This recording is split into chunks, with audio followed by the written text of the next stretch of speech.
أشهد أن محمد رسول الله۔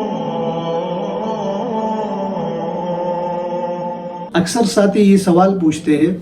کہ میں سفر پر جا رہا ہوں اور میں روزہ رکھوں گا یا نہیں رکھوں گا، تو اس کے بارے میں تفصیل سن لیں اور اس مسئلے کو سمجھ لیں۔ جس انسان کا بھی ارادہ ہو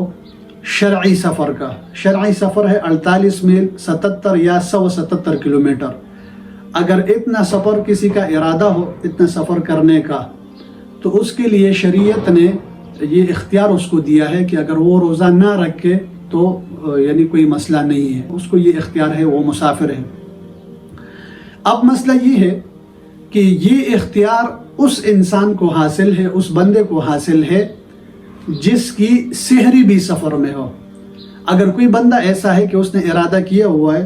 کہ وہ کل کو سفر پہ جا رہا ہے لیکن اس کی سحری اپنے گھر میں ہے، اپنے گاؤں اور اپنے علاقے میں ہے، تو اس کے لیے شریعت نے یہ اختیار نہیں دیا اور یہ رخصت اس کو شریعت کی طرف سے حاصل نہیں ہے، شریعت نے اس کو یہ رخصت نہیں دی ہے۔ یہ رخصت اس انسان کو حاصل ہے جس انسان کی سحری بھی سفر میں ہو، تو پھر اس کو شریعت نے یہ رخصت دی ہے، اس کو یہ اختیار حاصل ہے کہ اگر وہ روزہ نہیں رکھتا تو نہ رکھے۔ علماء کرام فرماتے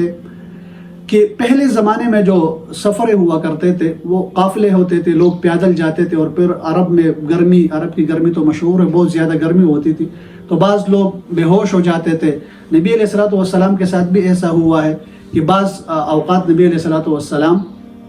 کے ساتھ جو قافلے میں لوگ تھے وہ بے ہوش ہونے کے قریب ہوتے تھے بعض غزوات کے موقع پر۔ اسی طرح ایک موقع پر حدیث میں یہ بھی آیا ہوا ہے کہ بعض لوگوں نے ایک بندے پہ سایہ کیا ہوا تھا، نبی علیہ الصلوۃ والسلام نے پوچھا کہ کیوں اس طرح آپ لوگوں نے کیا ہوا ہے، تو انہوں نے کہا کہ اس نے روزہ رکھا ہوا ہے اور اس کی حالت خراب ہو رہی ہے، تو نبی علیہ الصلوۃ والسلام نے کہا کہ اس کو روزہ نہیں رکھنا چاہیے تھا، تو وہ تو اس وقت تھا۔ اب آج کل کی جو سفر ہے عموماً بسوں میں، کاروں میں، ہوائی جہاز میں، تو ان میں یہ جو سفر ہے یہ سہولت والی ہے اور آرام دہ سفر ہے، تو اس لیے علماء کرام فرماتے ہیں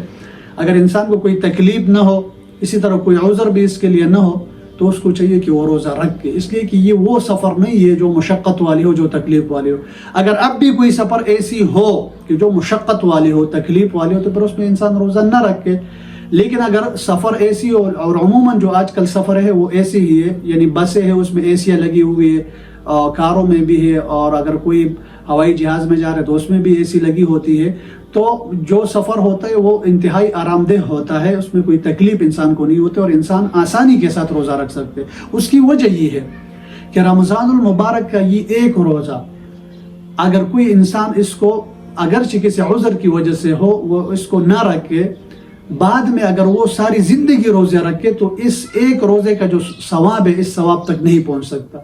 تو اس لیے کوشش یہ کرنی چاہیے اگر انسان سفر میں بھی ہو تو اس کو روزہ رکھ لینا چاہیے۔ اللہ تعالی ہمیں عمل کرنے کی توفیق عطا فرمائے۔